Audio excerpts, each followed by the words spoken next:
ॐ सहना भवतु सहनौ भुनक्तु सह वीर्यं करवावहै तेजस्विनावधीतमस्तु मा विद्विषावहै। ॐ शान्तिः शान्तिः शान्तिः।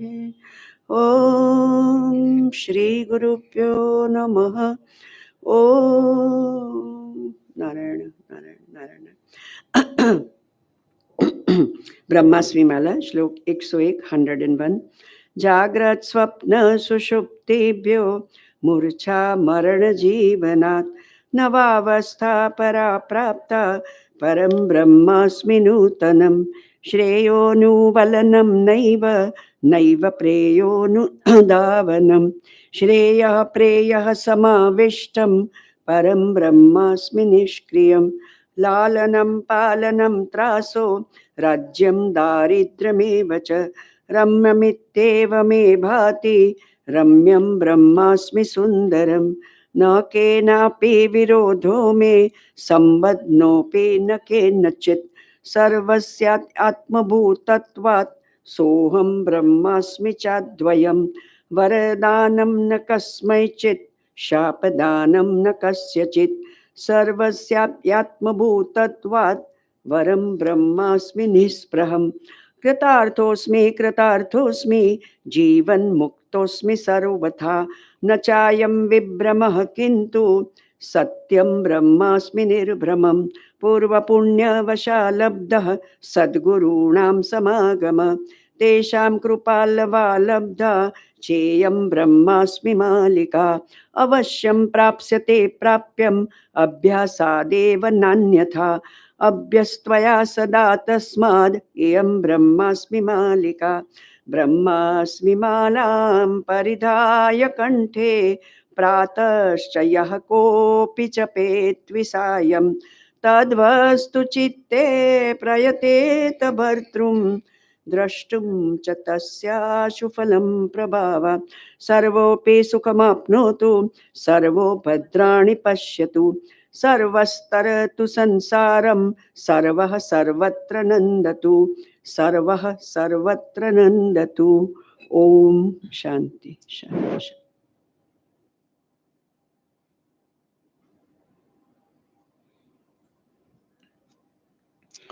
ॐ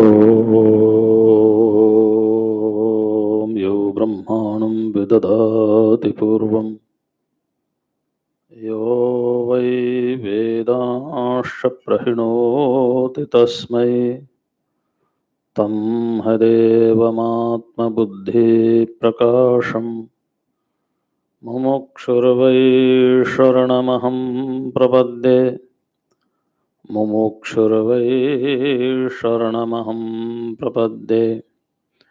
ॐ शान्तिः शान्तिः शान्तिः। शङ्करं शङ्कराचार्यं केशवं बादरायणं सूत्रभाष्यकृतौ वन्दे भगवन्तौ पुनः पुनः। ईश्वरो गुरुरात्मेति मूर्तिभेदविभागिने व्योमवद्व्याप्तदेहाय दक्षिणामूर्तये नमः। ॐ शान्तिः शान्तिः शान्तिः। प्रातर्वंद्य पूज्यपाद स्वामी श्री प्रेमपुर जी महाराज के चरणों में प्रणाम। आइए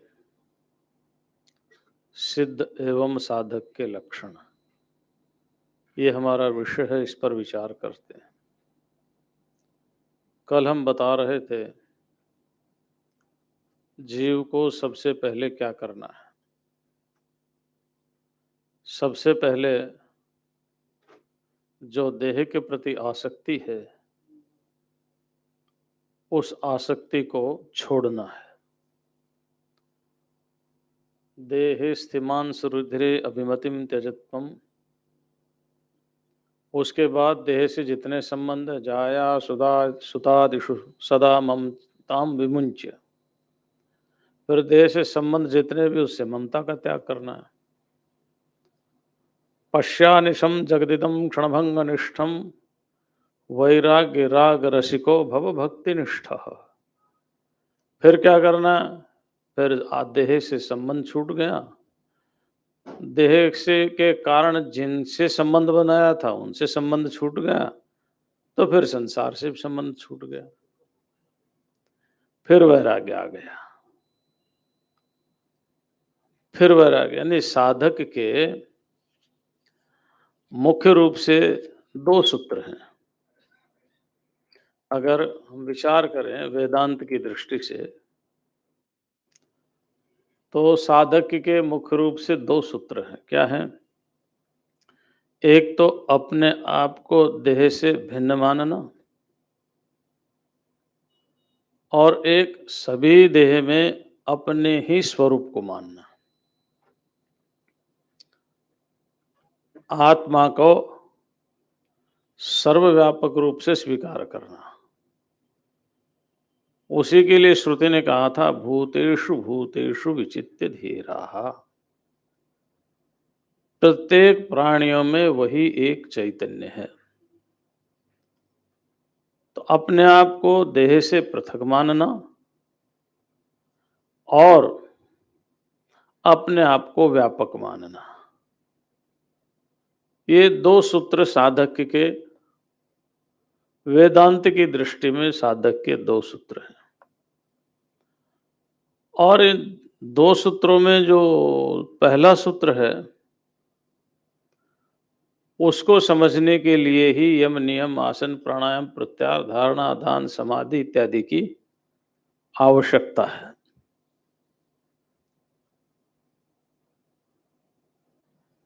और ये इसलिए है कि जन्म जन्मांतरों की वासनाओं के कारण हमारे अंदर अनेक प्रकार की वासनाएं हैं, कामनाएं हैं। और श्रुति में कहा गया है, यदा सर्वे प्रमुच्यन्ते कामास्य ये हृदि श्रिताः अथ मर्त्यो मृतो भवत्यत्र ब्रह्म समश्नुते। ये जो जीव है, चिदाभास जिसको हम बोलते हैं, जो परिच्छिन्न है, देश काल वस्तु परिच्छेद है,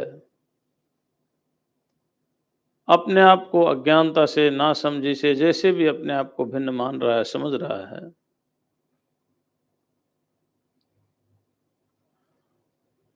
उसके अंदर अनेक प्रकार की जन्म जन्मांतरों की कामनाएं भरी हुई हैं।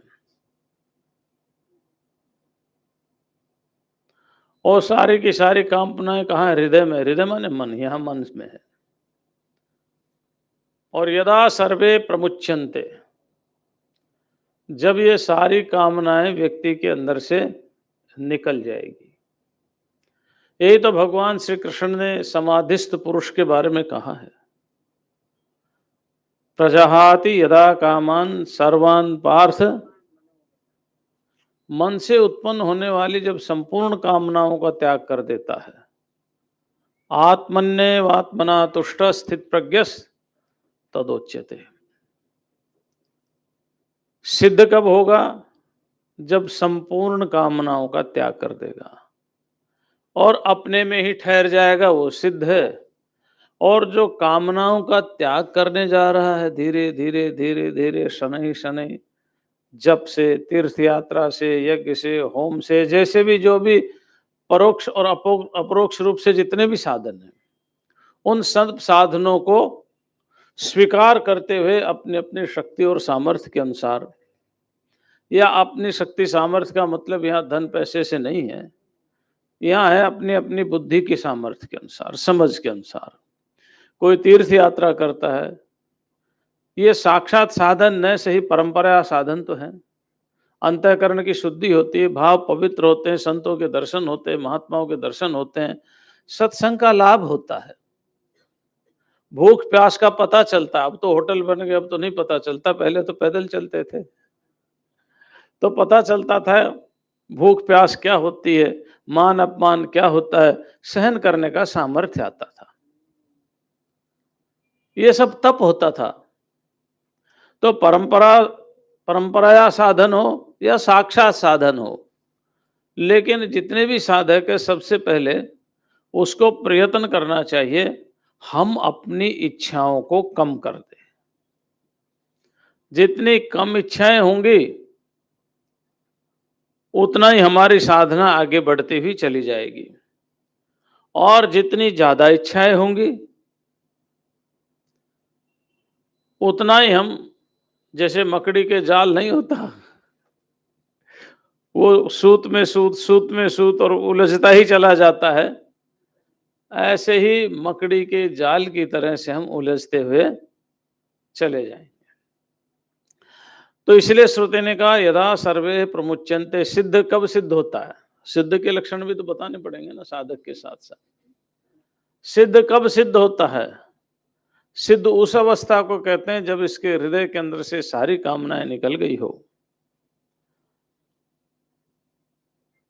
उसके बाद ये मरणशील जीव अपने आप को अमरणशील समझता है, अमृत समझ लेता है और ब्रह्म स्वरूप हो जाता है, ब्रह्म स्वरूप हो जाता है। समश्नुते माने उसका भोग करता आनंद का ऐसा नहीं है, आनंद स्वरूप ही हो जाता है। और यही बात भगवान ने कही, आत्मन्येवात्मना तुष्टः, आत्मनि आत्मना एव तुष्टः, अपने द्वारा अपने आप में ही संतुष्ट होना। और शायद कई लोग पूछते भी, महाराज जब वहां कोई भी नहीं रहेगा तो हम क्या करेंगे? जब मोक्ष में कोई दूसरा ही नहीं रहेगा तो हम क्या करेंगे? यही संस्कार है। हम सोचते हैं कि दूसरा नहीं होगा तो फिर कैसे मन लगेगा? वहां मन है ही नहीं, किसके साथ मनोरंजन करेंगे? मनोरंजन तो मन का खेल है, प्रकृति का खेल है, वहां है ही नहीं। लेकिन एक भय बना रहता है ना, भय बना रहता है। अरे अकेला फिर कुछ नहीं करेंगे तो सोए ही रहेंगे, लेटे ही रहेंगे क्या? बड़ा भय है अद्वैत में, बड़ा भय महाराज। वो भूल जाते हैं कि मेरी अपना स्वरूप सत्तात्मक है और सदा चेतन है ना, डोरमेंट कॉन्शियसनेस नहीं है, सदा चेतन है, आनंद स्वरूप है, वहां दूसरे की आवश्यकता नहीं होती। इसलिए थोड़ा सा वेदांत में जाने से लोगों को भय लगता है। और वैकुंठ लोक में जाओ या कोई से भी लोक में जाओ, वहां क्या है कि आप जाओगे, वहां आप जैसे बहुत से भक्त मिलेंगे, भगवान के चरण दबाओगे, उनकी आज्ञा का पालन करोगे तो मन लगा रहेगा। नहीं, मन लगा रहेगा, कोई तो बात करने को मिला है? कुछ काम करने को तो मिला ना। तो ये इसीलिए वेदांत में आने से सबको भय लगता है। क्या करेंगे वहां? कुछ करने का है नहीं तो क्या करेंगे वहां जाकर के? कोई है ही नहीं तो किससे बात करेंगे? लेकिन इन्हीं सब कामनाओं को तो अंदर से निकालना। अच्छा, अब मनुष्य में जन्म लेकर के भी क्या किया हमने? दुखों पर दुख, दुखों पर दुख, जन्म मरण का चक्र। और क्या किया है? यही तो किया है ना, दुखों पर दुख, दुखों पर दुख झेला, जन्म मरण का चक्र लिया है। और सदा भयभीत रहे, डर सदा हमारे मन में विद्यमान रहा है, कहीं मैं मर न जाऊं, कहीं मैं मर न जाऊं, कहीं मैं मर न जाऊं। मरने के अलावा बहुत से भय हैं, लेकिन मुख्य भय यही है, कहीं मेरी सत्ता समाप्त ना हो जाए, कहीं मेरा अस्तित्व समाप्त ना हो जाए। अगर ये भय को निकालना है तो फिर आओ अद्वैत में, वहां सत्ता सदा वर्तमान रहती है, सत्ता का लोप नहीं होता, आनंद ही आनंद आता है, चेतनता ही चेतनता आती है, एकत्व ही एकत्व है, दूसरा कुछ है ही नहीं। आत्मनि आत्मना एव तुष्टः संतुष्टः, अपने आप में जो रमण कर रहा है, आत्म क्रीड़ा आत्मरति स्याद आत्मतृप्तस्य, आत्म क्रीड़ा है ये तो आत्मरति है। तो जो साधक सिद्ध हो गए हैं वो अपने आप में आत्मरति आत्मक्रीड़ा में हैं, और जो नहीं है उनको चलना चाहिए। और उसी को चलने के लिए सबसे पहले हमें जीवन को बनाना चाहिए। हमारे यहाँ दर्शन शास्त्र में 3 चीज़ मुख्य रूप से है जिनका हम उपदेश करते हैं।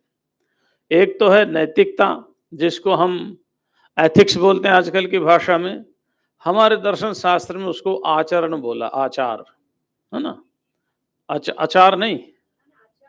हाँ, कहीं सोचे कि भाई चलो साधना करने चल रहे हैं, थोड़ा आचार भी ले चलो।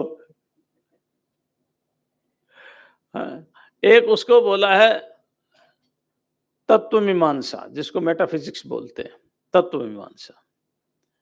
एक उसको बोला प्रमाण मीमांसा। 3 चीज है एपिस्टेमोलॉजी। प्रमाण मीमांसा में ज्ञान का क्या स्वरूप है, जो हमें ज्ञान हो रहा है वो सत्य हो रहा है या मिथ्या हो रहा है, भ्रम हो रहा है, कैसे पता चले, कैसे इसकी सत्यता का पता चलो, ज्ञान के कितने माध्यम है प्राप्त करने के, कितने साधन है, कैसे किया जाता है, इन सब का वर्णन है। तत्व मीमांसा में क्या ज्ञान किसका कर रहे हैं हम, ज्ञेय कौन है, किसके बारे में हम जानना चाह रहे हैं। तो जो ज्ञेय है वो तत्व है,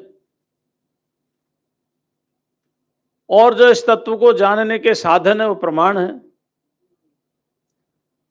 और प्रमाणों के द्वारा साधन को जानने के लिए जो शुचिता चाहिए उसका नाम आचार है।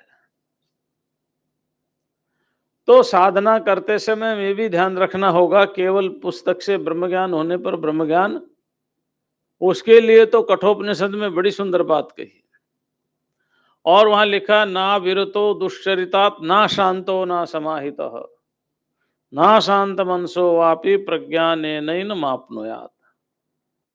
जो अपने व्यवहार को शुद्ध नहीं कर पाया है, जिसने अपने व्यवहार को पवित्र नहीं किया है, और शुद्ध और पवित्र का सीधा सा अर्थ है, और वो अर्थ क्या है कि जैसा मैं अपने लिए करूं वैसा ही दूसरे के लिए करूं, जैसा मैं अपने लिए चाहता हूं वैसा ही दूसरों के लिए चाहने लग जाऊं।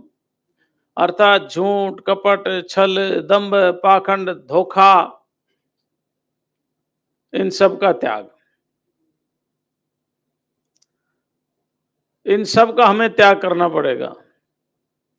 किसी को अपमान करना, किसी को अपशब्द कहना, किसी की निंदा करना, झूठ बोलना। तो अगर हम उस तत्व को जानना चाहते हैं तो पहले उस पवित्र चीज तक जाने के लिए हमें पवित्र होना होगा। ईश्वर बहुत पवित्र है, बड़ा पावन है। उस पावन परमात्मा को प्राप्त करने के लिए हमें भी पावन बनना होगा। वहां छल कपट ये नहीं चलता है। और हम सोचते हैं कि ईश्वर को क्या पता चलता है, तो ईश्वर को आप धोखा नहीं दे सकते, वो आपके हृदय में ही बैठा हुआ है, कहीं दूर नहीं गया। तो महाराज ये तो ठीक है,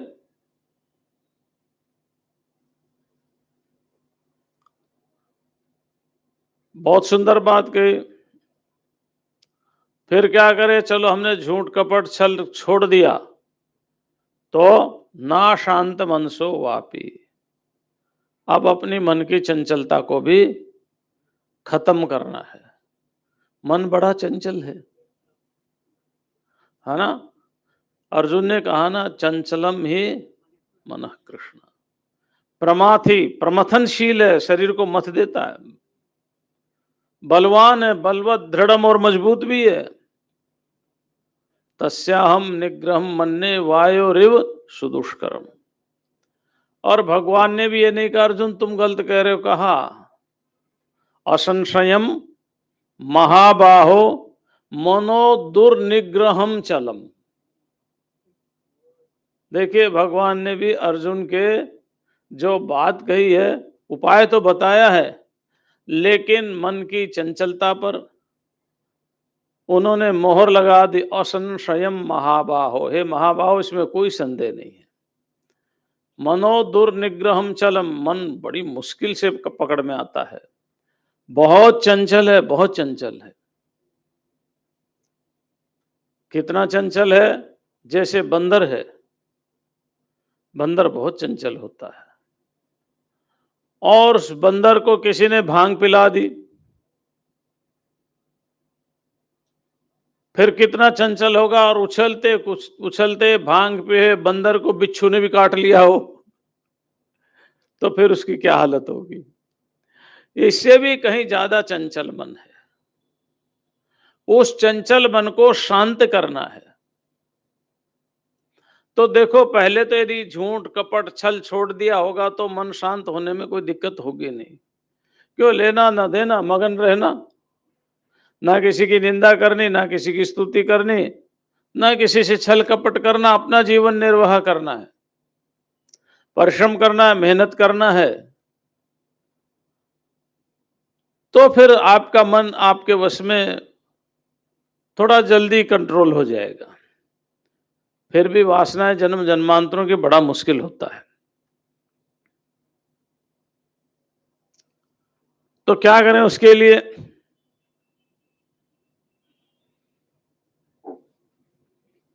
फिर उसी के लिए साधना की जाती है, गुरु के पास जाया जाता है।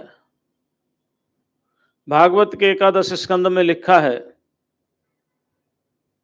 अगर जिज्ञासु को अपना कल्याण करना है, जिज्ञासु को अपना कल्याण करना है, तो फिर उसको गुरु की शरण ग्रहण करनी चाहिए।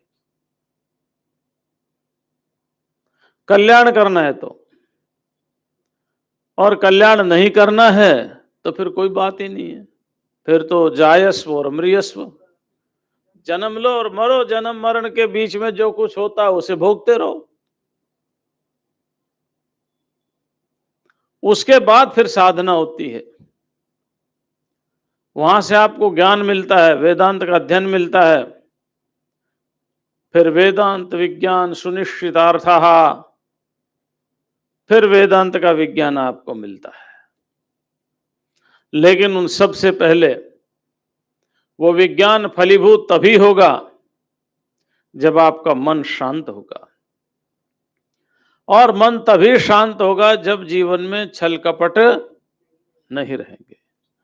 अच्छा, भागवत में बड़ी सुंदर बात लिखी है, कहा गुरु के पास जाए तो वहां क्या करें। अगर गुरु के पास जाएं तो वहां क्या करें, तो लिखा है, आप मंत्र पढ़ते हो ना, बड़ा प्यारा मंत्र है वो, ओम सहना भवतु, है ना। कभी कभी गुरु शिष्य में भी थोड़ा बहुत कहीं न कहीं मन मुटाव हो जाता है, कभी शिष्य उग्र भी हो जाते हैं, है ना। तो वहां पर लिखा है कि सबसे पहले गुरु के प्रति श्रद्धा, सबसे पहले गुरु के प्रति श्रद्धा।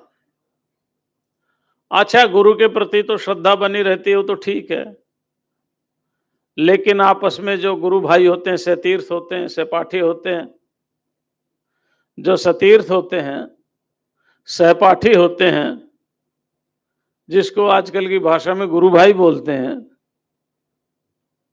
उनके साथ तो कुछ न कुछ खटपट हो ही जाती। तो उसी के लिए भागवत में लिखा है, किसी भी प्रकार की पिशनुता नहीं, निंदा नहीं, और किसी भी प्रकार का वैमनस्य नहीं, किसी भी प्रकार का नहीं। अपने साथियों के साथ भी किसी प्रकार का छल कपट नहीं, वाद विवाद नहीं। ये बहुत महत्वपूर्ण बात है। हम गुरु की शरण ग्रहण तो कर लेते हैं, फिर गुरु से ही अपने साथियों की शिकायत करते रहते हैं। अच्छा, गुरुजी से डर लगता है, गुरुजी से तो नहीं करेंगे, तो आपस में एक दूसरे की शिकायत करने लगते हैं। जब हम एक दूसरे की निंदा करने लग जाते हैं, तो निंदक जो होता है, जिसकी निंदा कर रहा होता है, उसके जो दोषों का वो वर्णन कर रहा होता है, वो दोष अपने अंदर स्वीकार करता हुआ चला जाता है और साधना से भटक जाता है। तो ये बहुत सावधानी की बात है। हम छोड़ना सब कुछ चाहते हैं, लेकिन छोड़ना बहुत कठिन हो जाता है, क्योंकि कहीं न कहीं हमारे मन के अंदर इंतु परंतु तो भी फिर भी बट इत्यादि इत्यादि कुछ न कुछ लगा ही रहता है। इसलिए जिज्ञासु को आत्मकल्याण श्रुति में भी तो कहा है ना, परीक्ष लोकान कर्मचितान ब्राह्मणों निर्वेदम आयात। निर्वेद का मतलब है कि संसार के प्रति उपराम हो जाए। क्यों, कैसे उपराम हो, क्यों हो? क्योंकि उसने अपने जीवन में देख लिया है। क्या देख लिया है? कि इस जीवन के अंदर सुख तो नाम मात्र का है, दुख ही दुख है। वस्तु को संग्रह करने में दुख, उसको संरक्षण करने में दुख, और भाई करारा नोट हो तो उसको खर्च करने में भी, है ना? तो संरक्षण में दुख, उसको प्राप्त करने में दुख, संरक्षण में दुख, और आप उसको व्यय करेंगे तो व्यय करने में भी दुख है। तो देख लिया दुख ही दुख है, इसलिए परीक्षा अच्छी तरह से विचार करके, परीक्षा माने परीक्षण करके, अच्छे प्रकार से विचार करके, लोकान, लोकान का अर्थ है कि आपने अपने कर्मों के द्वारा जिन सुखों को उत्पन्न किया, उन सुख और दुखों को देख करके, आपने अपने कर्मों के द्वारा जो भी पैदा किया है, सुख या दुख, भोग सामग्री, मकान, जमीन, जो गाड़ी घोड़ा जो कुछ भी किया है, उसको अच्छी प्रकार से देख करके, अनुभव करके, और जब अच्छी प्रकार से अनुभव हो जाएगा तो क्या होगा? इस संसार से उपरामता आएगी। हाँ, अब उपरामता आएगी तो क्या करें, कहां जाए? तो गुरुम एव अभिगच्छेत। कहां जाए? गुरु की ही शरण ग्रहण करें। वहां गुरु के पास जाकर के समित पाणी होकर के, समित पाणी का अर्थ है श्रद्धा संपन्न भूत्वा, श्रद्धा से संपन्न होकर के वहां आकर के हम किस उद्देश्य से यहां आए, वो हमें सदा निरंतर याद रहना चाहिए। अरे राग द्वेष करना होता तो पहले ही बहुत था, कर ही रहे थे ना। उसको त्यागने के लिए ही हम यहां आए हैं, तब वो वेदांत विज्ञान समझ में आता है। नहीं तो क्या कहते, तो पुस्तकीय ज्ञान है, इसका क्या है, लिख दिया। नहीं, उसके लिए तो अंतःकरण की पवित्रता चाहिए। वेदांत विज्ञान सुनिश्चितार्था,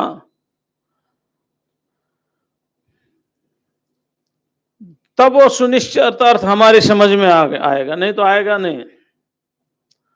संन्यास योगाद यतयः शुद्ध सत्वाः। संन्यास योग के द्वारा, देखो भगवान कृष्ण ने कितने योग बताए गीता में? कितने योग बताए? 18 योग है ना। विषाद भी एक योग है, और ज्ञान कर्म संन्यास भी एक योग है, कर्म संन्यास भी एक योग है ना। तो ये जो कर्म संन्यास की बात हो रही है, जिन्होंने संपूर्ण कर्म फलों को त्याग कर दिया है और केवल परमात्मा के लिए ही है, ऐसे जो शुद्ध सत्व प्रधान है, शुद्ध सत्व, जिनमें कोई मलिनता नहीं, कोई छल नहीं, कोई कपट नहीं, कोई कुछ नहीं, वो ही उस परमात्मा तत्व को प्राप्त कर सकते हैं। भगवान ने बड़ी प्यारी बात की गीता के छठे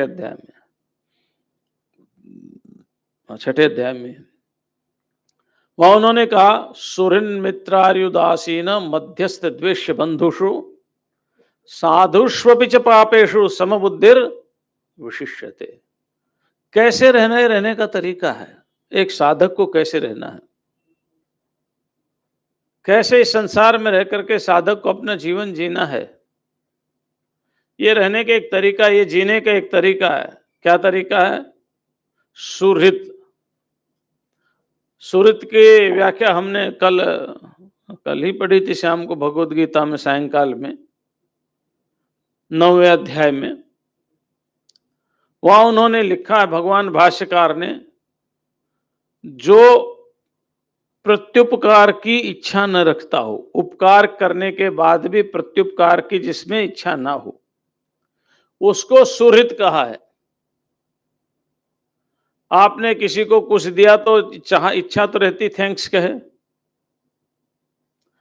लेकिन जो प्रत्युपकार की भावना ही ना रखता हो, आपने कितना भी किया उसके लिए। अब ऐसा समझ लो, एक माँ है ना, बच्चे के लिए कितना करती है, और उससे वो क्या चाहती है, तो उसको सुहृद बोलते हैं। तो परमात्मा के हम क्या है? बच्चे हैं। चिदाभास जब तक है तब तक तो बच्चे ही है, संसार है तब तक तो, है ना। और परमात्मा हमारे लिए कितना उपकार कर रहे हैं। उन्होंने तो कभी नहीं कहा हमें लेटर लिखना, भाई तुम ठीक ठाक हो, आपका धन्यवाद का एक लेटर लिखना, ईमेल कर देना, व्हाट्सएप कर देना, कुछ भी कर देना, जितने भी सिस्टम चल रहे हैं थैंक्स बोल देना। तो सुहृत उसे कहा है जिसके अंदर प्रत्युपकार की भावना न हो। मित्र, जिससे प्रेम हो, जो हमें समय समय पर उचित शिक्षा देता हो, पापान निवारयत योजयते हिताय, पापों से हमें रोक दे और कल्याण के मार्ग पर हमें ले चले। गुह्यम निगुह्यति गुणान प्रकटीकरोति, हमारे दोषों को दूर करे और हमारे गुणों को प्रकट करे। आपद गतम न जहाति ददाति काले, विपत्ति में छोड़े ना, विपत्ति के समय हमारा साथ दे। सन्मित्र लक्षण विदम प्रबदंति संतः, ऐसे व्यक्ति को मित्र कहते हैं, है ना। तो मित्र कौन? जो पाप से हमें बचाए और पुण्य की तरफ हमें। और आजकल मित्र कैसे होते हैं आप जानते ही हो, है ना। पापान निवारयत योजयते हिताय, जो पापों से हमें बचाए और कल्याण के मार्ग में लेकर के चले, उसको कहते हैं मित्र। इमीदास ने वर्ब रूट है इसमें। तो ऐसा ही नहीं है, भगवान को भी हम मित्र कहते ना। त्वमेव माता च पिता त्वमेव बंधुश्च सखा, है ना। परमात्मा हमारा मित्र है। क्यों? एकमात्र वही है जो बिना प्रत्युपकार की भावना रखते हुए भी हमें कल्याण के मार्ग पर ले जाने के लिए सदा प्रेरित करता रहता है। गायत्री मंत्र में क्या है? धियो यो नः, जो कल्याण का पथ है, जो मोक्ष का मार्ग है, जो अज्ञान की निवृत्ति का साधन है, वह हमें प्रदान करें, उसकी तरफ जाने के लिए निरंतर हमें प्रेरणा मिलती रहे।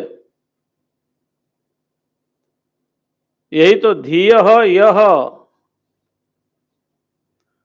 उसकी तरफ हम निरंतर बढ़ते रहें, यही तो परमात्मा है। तो जो सुहृत है और जो मित्र है,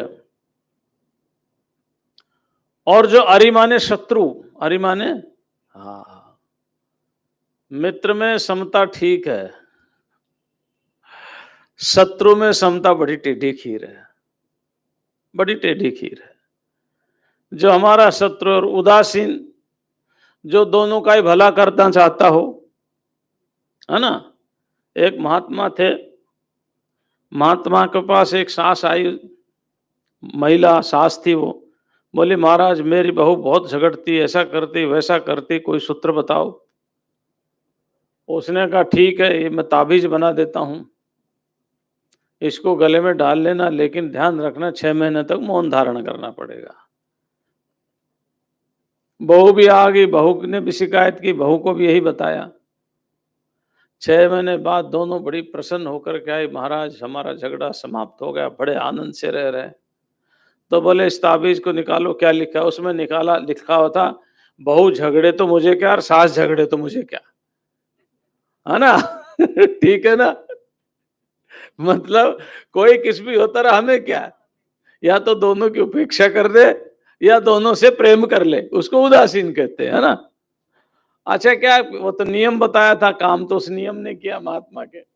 लेकिन उदासीन उसे कहते हैं या तो किसी से लेना देना ही नहीं, है ना, और या फिर दोनों का भला चाहने वाला हो, शत्रु का भी और मित्र का भी, है ना। और हमारे यहाँ तो उदासीन संप्रदाय है। उस उदासीन, भगवत गीता में भी आया है उदासीन शब्द, सब जगह आया है। उस उदासीन का अर्थ है कि हम जहां बैठे उससे ऊपर उठना। हम संसार में बैठे तो परमात्मा में बैठना, ठीक है ना। तो उत आसीन उदासीन, और तुलसीदास जी ने भी लिखा ना, तापस वेश विशेष उदासी, लिखा ना। हाँ, तो उदासीन माने या तो जो दोनों से प्रेम करे, या जो दोनों से प्रेम ना करे लेकिन घृणा ना करे, है ना। या तो जो दोनों से प्रेम करे या जो दोनों से प्रेम। अच्छा, 2 प्रकार के व्यक्ति होते हैं। जो सिद्ध है, जो सिद्ध है उसको ना शत्रु से लेना ना मित्र से लेना, और जो साधक है वो दोनों के भलाई की बात करेगा, क्योंकि दूसरे के कल्याण के बारे में विचार करना भी अपना ही कल्याण होना है। और सिद्ध का तो कल्याण हो गया, उसका क्या कल्याण हो रहा है। जो संसार में हो रहा है वो तो ऐसे ही जैसे सूर्य प्रकाश देता है, सूर्य की किरणें आती हैं, झगड़ा करने वालों पे भी आती हैं, प्यार करने वालों पे भी आती हैं। हमारे लोकसभा में भी जाती जाए एक दूसरे पर कुर्सियां फेंकते हैं, और हमारे सत्संग के पंडालों में कथाओं में भी आती, जहां आराम से सुनते प्यार से और कीर्तन करते, दोनों जगह ही जाती है ना। उनको लोकसभा के झगड़े से कोई मतलब नहीं और सत्संग के पंडाल से कोई मतलब नहीं, उनका काम है प्रकाश देना। ऐसे ही सिद्ध का काम है अपने शांति से बैठना। कोई आ गया तो उनको उपदेश दे दिया, नहीं आया तो उनके लिए सब ब्रह्म है। आ गया वो भी और नहीं आया वो भी। तो एक तो वो उदासीन है, लेकिन एक साधक उदासीन है। साधक का उदासीनपना कैसा है कि शत्रु का भी भला हो और मित्र का भी भला हो, दोनों का ही भला हो। और सिद्ध क्या है, भला हो तो ठीक है, बुरा हो तो ठीक है, क्योंकि उसकी दृष्टि में भला बुरा कोई वस्तु है ही नहीं, ब्रह्म के अलावा और कुछ है ही नहीं। तो किसका भला करेंगे, किसका बुरा करेंगे। तो जो सुहृत है, जो मित्र है, जो शत्रु है, उदासीन हो गए ना। सुहृद मित्रार्य उदासीन मध्यस्थ, 2 झगड़ रहे हैं उनके मध्यस्थता करवाने वाला, समझौता करने वाला। द्वेषी, द्वेष करने वाला, जो द्वेष कर रहा है, अकारण ही जो द्वेष करके बैठ गया। सुहृद मित्रार्य उदासीन मध्यस्थ द्वेष साधुषु, जो साधु है, जो पापी है, जो पुण्यात्मा है, सब में जिसकी समता है। साधुष्व पिच पापेषु समबुद्धिर विशिष्यते। सुहृद मित्रार्य उदासीन मध्यस्थ द्वेष बंधुषु। और हमारे क्या है, साधना थोड़ा सा ठीक है, कोई चीज को हम जब तक परफेक्शन नहीं आए तब तक उसको बहुत निंदा नहीं करते, क्योंकि परफेक्शन आएगा तो धीरे धीरे ही आएगा। हम सोचते क्या है, जब हम साधना के काल में होते हैं, जो हमारे नजदीक सेवा कर रहा होता है उसके दोषों को ढक देते हैं, और जो दूर बैठा हुआ है भले उसमें दोष नहीं हो तो वो उसके दोषों को देखने लग जाते हैं। अरे वो दाता जाता है, नमस्कार प्रणाम भी नहीं करता, अरे हम उनसे आयु में बड़े हैं, इसमें बड़े हैं, उसमें बड़े हैं। अरे झुकना तो अच्छी बात है, क्यों उपदेश दे रहे हो भाई, नहीं किया तो। लेकिन इस ये आप एकदम आप इसकी निंदा नहीं करना, क्योंकि साधक साधना कर रहा है ना, वो भाव भी चला जाएगा धीरे धीरे, वो भाव भी धीरे धीरे चला जाएगा। साधना ही तो है, साधक ही तो रास्ते पर ही तो चल रहा है भाई। जब तक वो रास्ते पर चल रहा है तो कंकर पत्थर से और कांटों से बच के चल रहा है। जब वो फ्लाई करने लग जाएगा, जब वो उड़ने लग जाएगा तो कंकर पत्थर कांटे सब नीचे रह जाएंगे। जब वो साधना में आगे बढ़ता हुआ चला जाएगा तो जिन बातों की हम चर्चाएं कर रहे होते हैं उसके लिए वो सब पीछे रह जाएंगे, उसके लिए कोई कीमत नहीं रहेगी। इसलिए साधना काल में चिंता कम करनी चाहिए, चिंतन ज्यादा करना चाहिए। जो कल मैंने किया था, क्या उससे मैं एक कदम आगे बढ़ा? क्या कल मेरे अंदर जितना राग द्वेष था आज उससे कम हुआ? ये चिंतन करना चाहिए। क्या कल जो मैंने साधना की थी अपने मन को एकाग्र करने के लिए, क्या आज मैं थोड़ा सा आगे बढ़ा? तो साधना चिंता की नहीं है, चिंतन की बात है, चिंतन की बात है। लेकिन एक साधक को कैसे रहना चाहिए, चाहे उसका सुहृद हो, चाहे मित्र हो, चाहे शत्रु हो, चाहे उदासीन हो, चाहे मध्यस्थ हो, चाहे अपने बंधु बांधव क्यों ना हो, चाहे साधु हो और चाहे पापी हो, सब में समदृष्टि रखना, समता का भाव आ जाना। अब ये बहुत मुश्किल है। हम तो कहते हैं महाराज पापी से बचो और पुण्यात्मा से प्रेम करो। योग दर्शन में बड़ी सुंदर बात कही, चित्त को एकाग्र करने के लिए कुछ उपाय बताए हैं। कैसे चित्त को एकाग्र किया जा सकता है? जैसे प्राणायाम बताया, प्रच्छर्दन विधारणाभ्याम व प्राणस्य। इसी तरह से वीतराग विषयम व चित्तस्य। इसी तरह से भगवान के प्रति पूर्ण समर्पण भाव से ईश्वर प्रणिधानाद्वा सूत्र है ये। ऐसे ही उन्होंने उपाय बताए। उनमें एक उपाय बताया, और उपाय ये बताया कि 4 चीजें हैं, इन 4 चीजों में से आपको एक एक के साथ एक एक को नियोजित करना है। क्या करना है? अगर कोई साधु पुरुष आए तो उससे प्रेम करना है, और कोई दुष्ट आए तो उसकी उपेक्षा करनी है। कोई दुष्ट आए तो उसकी उपेक्षा करनी है, कोई साधु आ जाए तो उसका स्वागत करना है। तो ये साधना का प्रारंभिक काल है। अगर आप साधु का स्वागत, साधु का मतलब सन्यासी से नहीं है, साधु का मतलब जो साधना में अपनी अच्छी स्थिति बनाए बैठा है, चाहे गृहस्थी हो चाहे सन्यासी हो। अगर आप साधु का स्वागत नहीं करेंगे तो आपके चित्त के अंदर प्रसन्नता नहीं आएगी, चित्त के अंदर प्रसन्नता नहीं आएगी। तो सूत्र है, मैत्री करुणा मुदितोपेक्षाणाम सुख दुख पुण्य पुण्य विषयाणाम भावना तश्चित्त प्रसादनम। सूत्र लिख दिया। अगर किसी सज्जन व्यक्ति को देख करके आपके मन के अंदर प्रसन्नता नहीं होगी तो फिर आप साधना में आगे नहीं बढ़ेंगे, क्योंकि अभी सिद्ध नहीं हुए हैं। और किसी पापी को देख करके उसकी उपेक्षा नहीं करेंगे तो भी गति नहीं बढ़ेगी। क्यों? उपेक्षा नहीं करेंगे तो हमारे पास आने जाने लग जाएगा।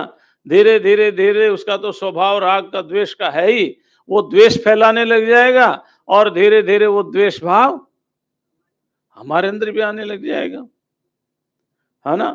एक कहानी पढ़ी थी, पता नहीं वो अरब की कहानी, कहाँ की कहानी हो तो मालूम नहीं, पर ऐसा कहते हैं कि बारिश हो रही थी बहुत तेज, उस बारिश में एक जंगल में एक व्यक्ति ने छोटी सी झोंपड़ी बना रखी थी, उसमें वो बैठा हुआ था। उसी वर्षा में एक ऊंट भी भीज रहा था।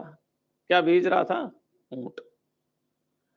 ऊंट भीजता भीजता देखा कि झोंपड़ी है, तो झोंपड़ी के अंदर गया तो अंदर आदमी एक किसान बैठा था। बोले भाई यहां अंदर नहीं आ सकते। ऊंट ने कहा थोड़ी सी गर्दन। क्या कहा?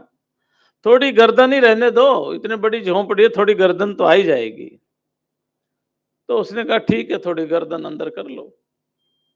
तो कहते हैं धीरे धीरे धीरे धीरे ऊंट झोंपड़ी के अंदर और झोंपड़ी वाला झोंपड़ी से अगर सावधान नहीं होंगे तो ऐसा भी हो सकता है, जिस राग द्वेष को हम छोड़ने के लिए आए थे, कहीं ऐसा ना हो किसी ऐसे द्वेषी आदमी से, है ना, किसी ऐसे जो समाज के लिए अच्छा नहीं है उस व्यक्ति से अगर उठना बैठना कर लिया, तो धीरे धीरे कहीं ऐसा ना हो कि वो आपके चारों तरफ के वातावरण को दूषित कर दे और कहीं फिर हमारा मन भी दूषित ना हो जाए।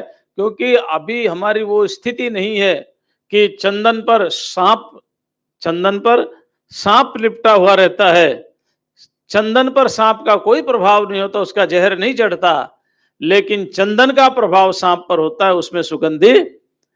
ऐसी हमारी अभी स्थिति नहीं हुई। जिस दिन ऐसी स्थिति हो जाएगी उस दिन तो जगई मगई भी साधु हो जाएंगे, उस दिन तो अंगुलीमान भी साधु हो जाएंगे। समझ रहे हैं ना? उस दिन तो हमारी स्थिति अच्छी हो जाएगी, तब कोई चिंता नहीं है। फिर तो जितने बदमाश आए आने दो, क्योंकि वो सुधर करके ही जाएंगे। फिर उनका प्रभाव हम पर नहीं पड़ेगा। इसलिए रहीमन काली कामरी चढ़े न दूजो रंग। जब तक हमारी स्थिति ठीक नहीं है तब तक हमें सब में समता रखनी है, और जो सुखी व्यक्ति है उनके साथ मैत्री भाव रखना है, उनसे द्वेष नहीं करना, और जो दुखी हैं उनके प्रति करुणा का भाव रखना है। उनको भी हे नहीं करना है कि कर्म का दंड भोग रहा है। देखो एक बात बताएं, हम बड़ी वेदांत की बात है। व्यक्ति, हम आ रहे थे अभी तो हमने देखा दिल्ली में, अभी यहां आए तब, जहां रुके थे वहां से हम चले तो एक अंधा व्यक्ति एक छोटे से बच्चे के कंधे पर हाथ रखा हुआ था। बच्चा होगा कोई 12 से 15 साल के बीच का, और उस बच्चे के भी दोनों हाथ नहीं थे। बच्चे के भी दोनों हाथ नहीं। अब वो पिता पुत्र होंगे या वो मांगने वाले होंगे, किसी ने जोड़ दिया होगा, क्योंकि आजकल ये रैकेट्स भी तो बहुत चलता है ना, वो तो अलग बात हुई। लेकिन ड्राइवर ने कहा देखो क्या कर्मों का भोग है। तो ध्यान रखना, वो तो उनके कर्मों का भोग है, लेकिन उसके इन कर्मों के भोग को देख करके हमें उनकी निंदा नहीं करनी चाहिए। हो सके तो हमें उनके प्रति करुणा का भाव रखना चाहिए। उनके कर्मों के फल का भोग वो भोगें, लेकिन दया का भाव रखते हुए हमारी शक्ति सामर्थ्य के अनुसार जितनी भी हम समाज की सेवा करें वो हम करें। हमें समाज की सेवा इसलिए नहीं रोक देनी चाहिए कि सब जीव अपने कर्मों का भोग भोग रहे हैं।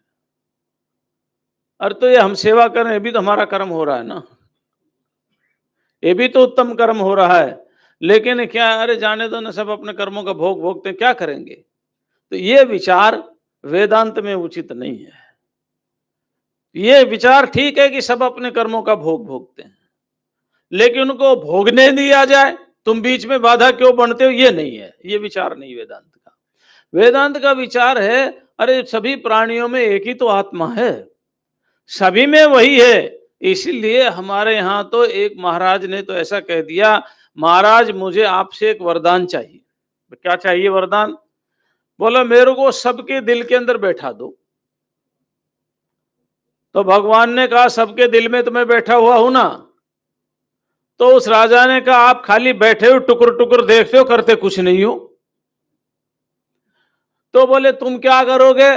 उन्होंने कहा मैं करूंगा कि उनका सारा दुख मैं अपने ऊपर ले लूंगा।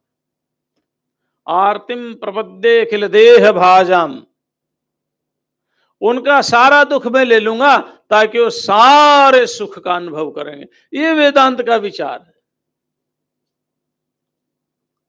कि भले ही कोई दुखिया जीव अपने कर्म फल के कारण दुखी पा रहा हो, लेकिन हमें उसे हे नहीं समझना, उसकी निंदा नहीं करनी, हमें उसके प्रति करुणा का भाव लेकर के आना है। किसका भाव लेकर के आना है?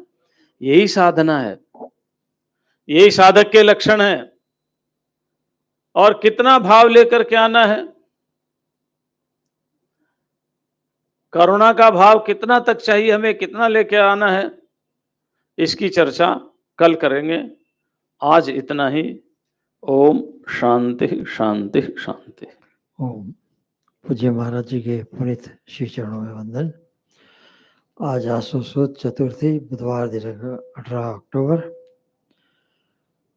पूज्य महाराज जी द्वारा प्रातः प्रवचन बहुत ही सुंदर विषय से चल रहा है, जिसका हम जरूर से आनंद तो ले ही रहे हैं।